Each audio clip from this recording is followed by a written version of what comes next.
eat their flesh is forbidden for human beings. Om Jnanatimidandasya Jnananjana Salakaya Chakshurunmilitam Jena Tasmai Sri Gurave Namah. Sri Chaitanya Manavishtam Stapitam Jena Bhutale Swayam Rupa Kadamayam Dadati Swapadantikam. Vandeham Sri Guru Sri Juta Padakamalam Sri Gurun Vaishnavanscha Sri Rupam Sagrajatam Sahagana Raghunatam Vitantam Sajivam Sadvaitam Savadhutam Parijana Sahitam Krishna Chaitanya Devam Sri Radha Krishna Padam Sahagana Sri Lalita Sri Visakham Vitanscha. He Krishna Karuna Sindhu Dinabandhu Jagatpate Gopesha Gopika Kanta Radha Kanta Namastute Tapta Kanchana Gaurangi Radhe Vrindavaneshwari Vrishabhanu Sute Devi Pranamami Haripriye Vancha Kalpatarubhyasya Kripa Sindhubhya Vacha Patitanam Pavanebhyo Vaishnavebhyo Namo Namah. Jaya Sri Krishna Chaitanya Prabhu Nityananda Sri Advaita Gadadhara Sivasadi Gaur Bhaktavinda Hare Krishna Krishna Krishna Hare Hare Hare Rama Rama Rama Hare Hare. Nama Om Vishnu Padaya Krishna Prasthaya Bhutale Srimate Bhakti Vedanta Swami Niti Namine Namaste Saraswate Deve Gauravani Pacharine Nirvesesha Sunyavadi Paschata Vivatarine. This is chapter entitled King Puranjana goes to the forest to hunt. Then, by doing so, his queen becomes angry.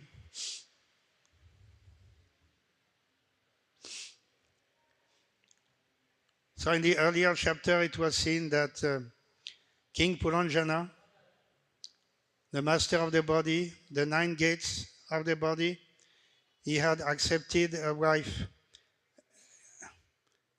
represented the material intelligence represented by a young girl whom he married. So in this way, there was a strong connection between this conditioned soul and his material intelligence in this way by way of this marriage.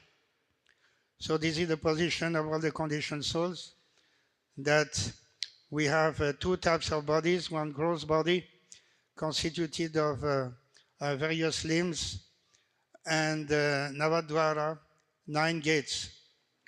And also we have also settled body, constituted of mind, intelligence, ego. This is the complete body, and we are in the middle of that, being conditioned, being put into this body by force of nature or by previous activities under the supervision of the super soul. We are inhabiting this place, this body, along with the settled body. So what are we doing actually? That is described in this story narrated by Narada Muni to King Prachina Parishad. It is an allegorical story describing the activities of the conditioned soul. So here's a new activity started by the King Puranjana, the conditioned soul. He just got married, and apparently he is supposed to be happy with his wife. That means his intelligence. Together, they are living in this world, beautiful city and all that. So they are living happily. But the next activity of King Puranjana is that somehow he becomes little fed up with the company of his wife. according to this description. And he developed the idea, why should I always be with my wife? There are so many other places I can visit, and maybe I can find some other opportunities for enjoyment. So it seems that from this description, the main, the consciousness of the conditioned soul, King Puranjana, although he's supposed to be a king means having power, but he is taken away by the desires from his mind, and he wants to enjoy other areas of enjoyment. I described earlier in the beginning of the chapter that King Puranjana leaves, he gets out of this city and go to explore some new places. For that purpose, he has gone onto a chariot with the two wheels, and there are 5 horses and a rain driver like this. So he's sitting in this chariot and is going at a high speed. And who are these?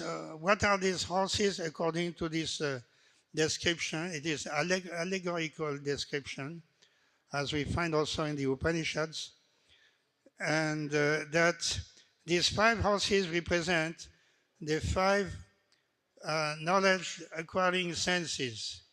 That is sense of hearing, tasting, smelling, and sense of touch, and then what is the last one? Huh? Seeing, yes, sorry. Seeing. Every moment we, just like a person who has married 5 wives. So one wife is pulling this side, the another wife this side, this side, this side. So every sense in this way is compared, in some other example, compared to wife. So 5 wives, and each one is pulling different direction. This is our situation. At every moment, we become attracted, oh, beautiful sound, oh, beautiful sight, beautiful smell. We have common experience for ourselves and by looking at others, what others are doing. I see sometimes, just to give an example of day-to-day life, nearby here on the main highway at the crossing, there is one bandi. In that bandi, there's some food items. And every time I go that way, a lot of people are waiting in a queue to take some of these food items. So maybe we can think maybe that these people are hungry, so they want to satisfy their hunger. But this is not the real reason. There's also sight, or this looks like beautiful, and it looks tasty. That is also there. But then smell. We can smell these food items from long, at least 100 meters away. You can smell. So people are attracted. Oh, this is a very nice smell. Very nice. It must be very tasty also, and so on. So even though they are not hungry, but they are queuing to take one small item and go. So that is in this way how we are pulled this way, this way, this way by our senses. So the 5 horses on the chariot in this way. It is very difficult to control 5 horses. And the mind is supposed to, the reins are there, the mind and the intelligence supposed to be the driver. The mind is immediately, cannot do much. It is simply accepting the sensations from the senses and recording in the mind Oh, this I had, no, 10 years ago. Oh, it was very nice to eat. So I can also again eat the same thing today. Oh, this is a beautiful movie I saw 20 years ago. Let me see again this movie. So the mind is the repository. It is the like a memory, and keeping this in mind, and the intelligence supposed to be above that, and it may discriminate what is good and what is not so good.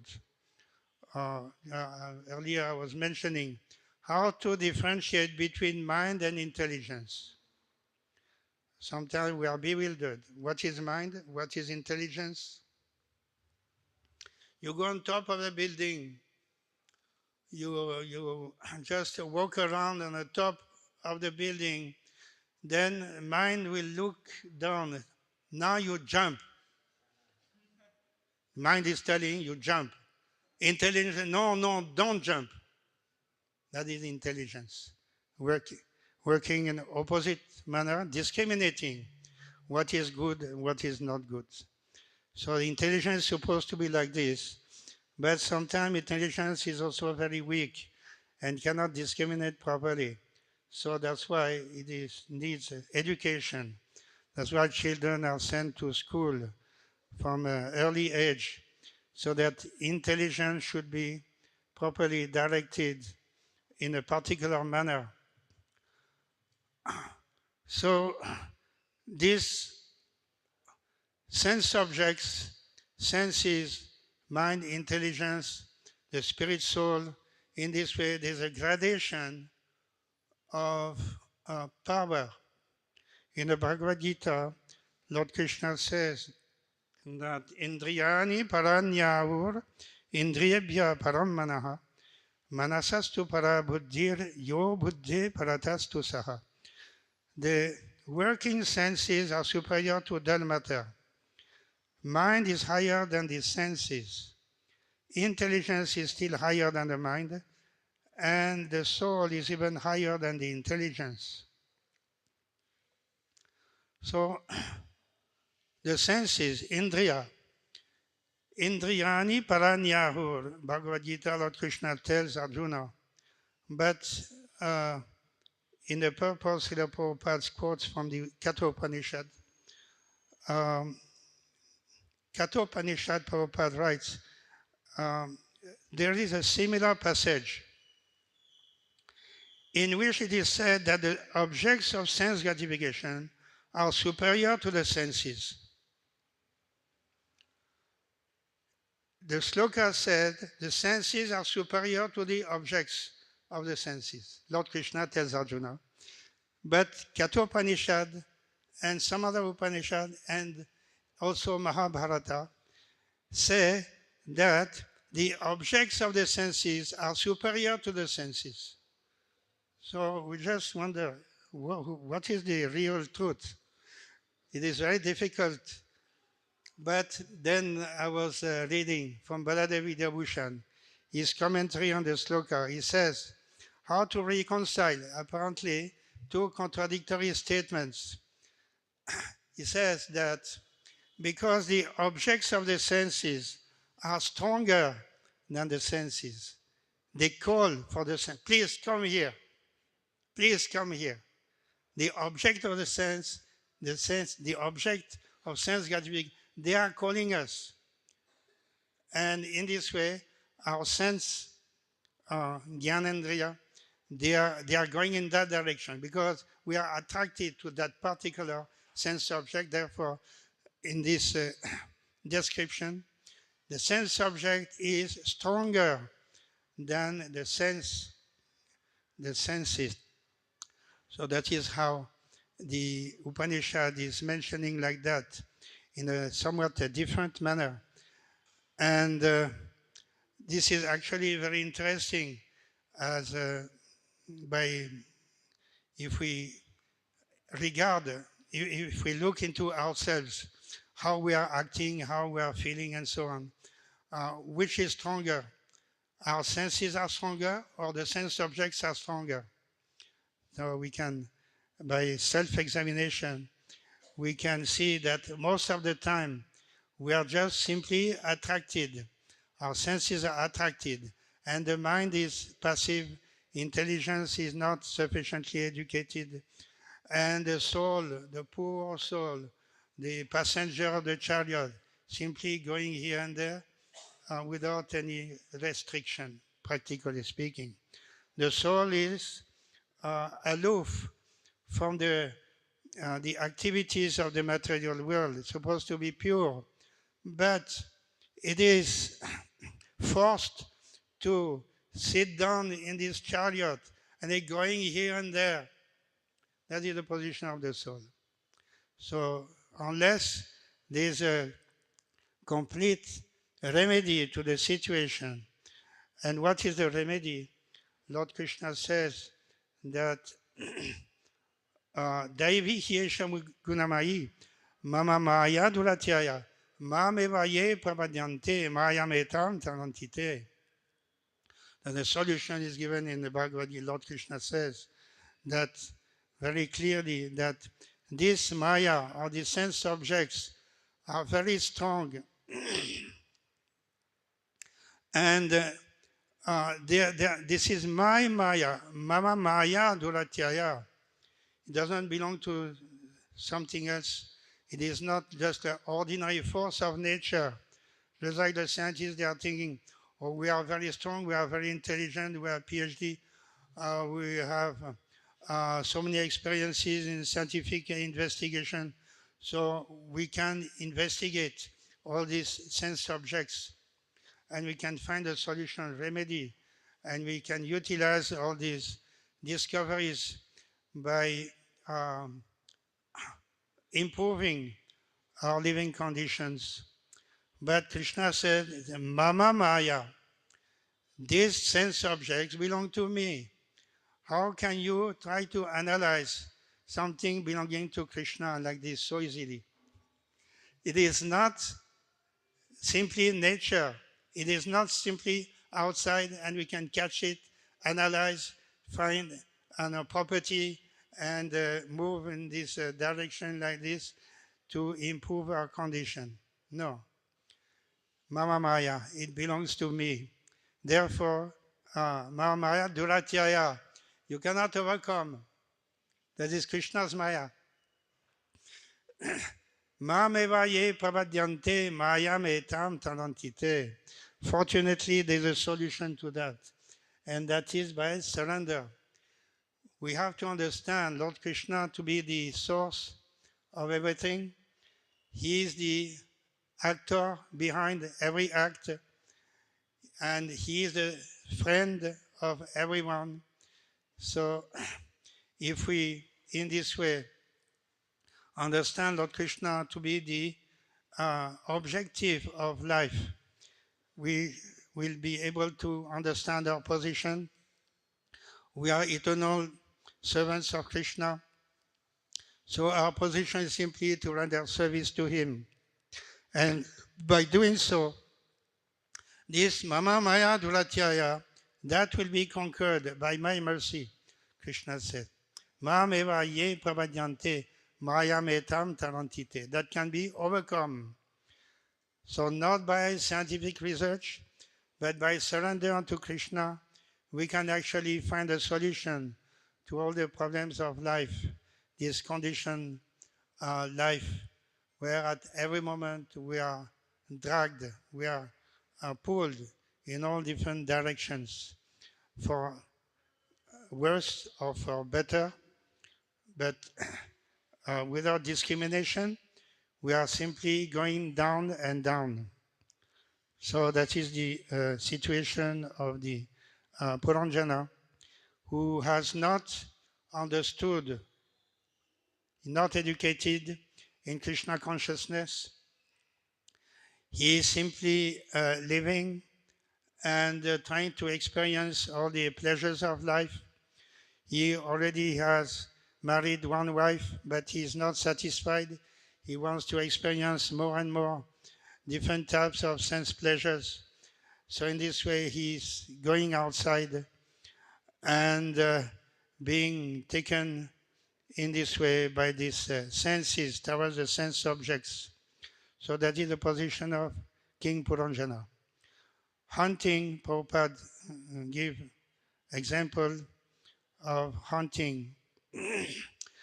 King Puranjana has been described as going for a hunt. So the Kshatriyas, like King Puranjana, traditionally, as Prabhupada mentioned in the purport, they are allowed to hunt in the forest. They are allowed to kill forest animals, especially dangerous animals. Forest is also inhabited by rishis, yogis, and vanaprasthas, sannyasis, many saintly personalities also there. Ashrams also situated in the forest, especially in the earlier times. And if these wild animals, tigers and dangerous animals are allowed to threaten all these pious people, then it will be a great danger for them. So the king is allowed in this way to go to the forest, and it's a kind of protection for these saintly personalities to kill the dangerous animals. So one idea is that the king protects the saintly persons by hunting, and also is taking training when there's a war. Then the king already knows how to use arrow and other weapons. In this way, he can win wars against his enemies. So these are these two functions of hunting for the king, and that is allowed according to Shastra, the duties of the king. When we go to these kingdoms, capitals, like you go to Jaipur, you go to the palace of the king, and then what you'll see entering the palace, you will see lions, not lions, tigers' heads everywhere, tigers' heads hanging everywhere. The king is displaying his valor, his power. He has gone to the forest, he has killed tigers, and this is very good. The king is very strong, and people appreciate, oh, our king is very strong in this way. But killing generally cannot be done, and this is taken as an exception for the Kshatriyas, otherwise it is a sinful activity. So practically speaking, in all the Varnashram system, every Varna will have different occupations and activities, and as mentioned in the Bhagavad Gita, Lord Krishna says that even following your own Varna faithfully, still you may have to commit some sinful activity. So killing animals generally is sinful. That is not very good, even for a king. He has to discriminate. He has to be very careful. Not indiscriminate killing. Should be done with intelligence and sense of discrimination. And sometimes there's opposite reaction also. In the case of Pandu, Pandu was also hunting, and he killed one animal, and they are two together, husband and wife, animals, and the husband or the wife, forgot, cursed Pandu that you will also be killed in the same manner. If you associate with your wife, then at that time you will die. And that is how Pandu died, associated with Madri. So this Varna, even if you follow properly Varna Dharma, Varnashram Dharma, but still there will be sometimes some sinful activity. Prabhupada also gives mention that Vaishyas engage in business activities. They have a shop maybe and attracting customers, and the shop owner, he'll tell the customer, for you, I don't make any profit. This is a lie. Without profit, the shop owner cannot survive. He is lying. That is sinful activity. But that is part of his occupation. He has to lie. Practically speaking, he has to lie. So Shudras engage in serving other, but if his master is a sinful person, still a Shudra will serve his master. So indirectly, he's also taking some of the sinful activity of his master. Even the Kshatriya also. Kshatriya protect the citizens. That is the first duty of the Kshatriya. But if the citizens are engaged in sinful activities, then the king also has to take reaction. 1/3 or 25% of the papa karma of the citizen, that has to be accepted by the king. So this is life in the material world is always dangerous. We may try to be very careful, following our duty, but somehow or other, because of the natural material circumstances, we are doing something wrong and we have to suffer also the reaction. I was mentioning that when Srila Prabhupada had taken us on the walk, morning walk, coming back from the morning walk, this Mahamsa Swami temple president, he asked Srila Prabhupada, Prabhupada, I heard that the kings, although they are very good and they are protecting the citizens, but they also have to take 1/3 of the papa karma of the citizens. So is it also, like I'm temple president, do I have to take also 1/3 of the papa karma of the brahmacharis, or do I stay in the temple? Prabhupada immediately said, 1/3? No, 100%. Temple president must be very careful. Anyway, living in the material world has to be done very, very carefully. It needs complete education in Krishna consciousness. Sarvadharman parityaja mamekam saranam raja. Aham tvam sarvapapebhyo mokshayishami masucha. That is the only solution. Otherwise, we are going down and down and down. By surrendering to Krishna, Krishna will take us by approaching a spiritual master and taking the spiritual master's instructions as our life and soul. Then we can be delivered from this dangerous position of living in the material world. Otherwise, there is no other solution. Chanting Hare Krishna, Krishna Krishna, Hare Hare, Hare Rama, Rama Rama, Hare Hare. We see how Chaitanya Mahaprabhu went to the forest, just like the Kshatriyas are going to the forest. But he didn't go there to kill animals. He went there to make these animals devotees of the Lord.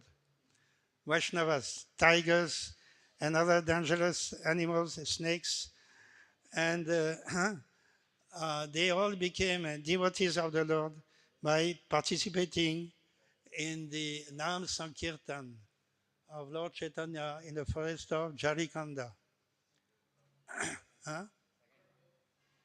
Second one. Yeah. So that is the wonder of Krishna consciousness, that even the animals also can participate and not giving up this envy, malice, and hatred of others, but accepting that the Lord Krishna is the Supreme Lord, and everybody's duty is to render service to Him. We are all brothers. we are talking, sometimes politicians are talking about universal brotherhood. Just like in the French Revolution, 1789, they had a slogan, threefold slogan.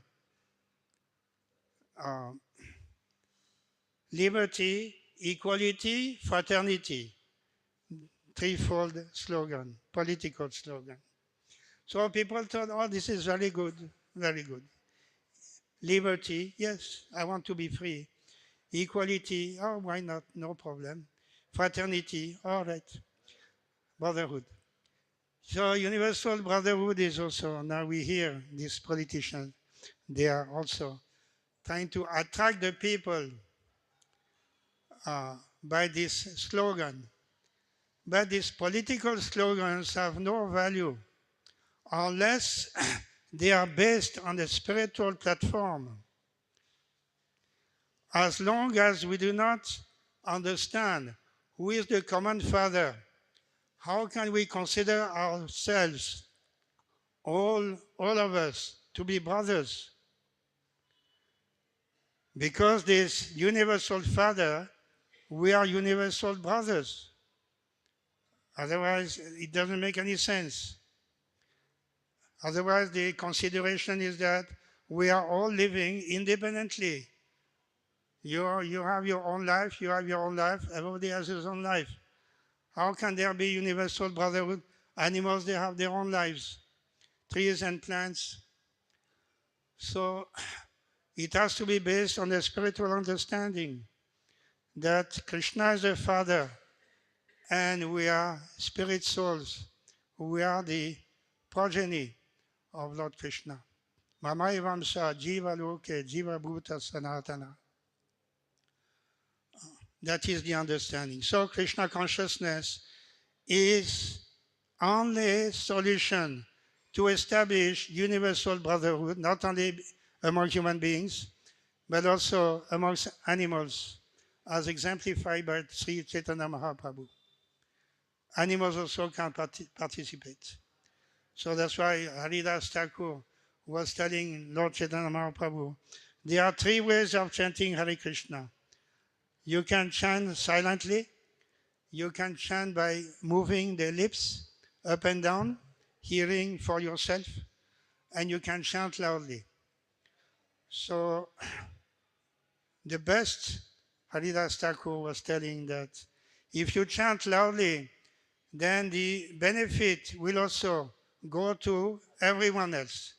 Anyone who hears the sound vibration will take the spiritual benefit of the Mahamantra. So that was his answer to it. Therefore, the Nam Sankirtan is the solution to establish universal peace and brotherhood. Otherwise, it is simply political slogan, which has no value whatsoever. So that is the King Puranjana. Although he seems to be very honest, he's a very good soul, and living comfortably in the city of Nine Gates. Now he wants to explore the world for the sake of discovery, new sense enjoyments. So that should not be imitated. That is a lesson we are taking from this story of King Puranjana. Any other questions or comments?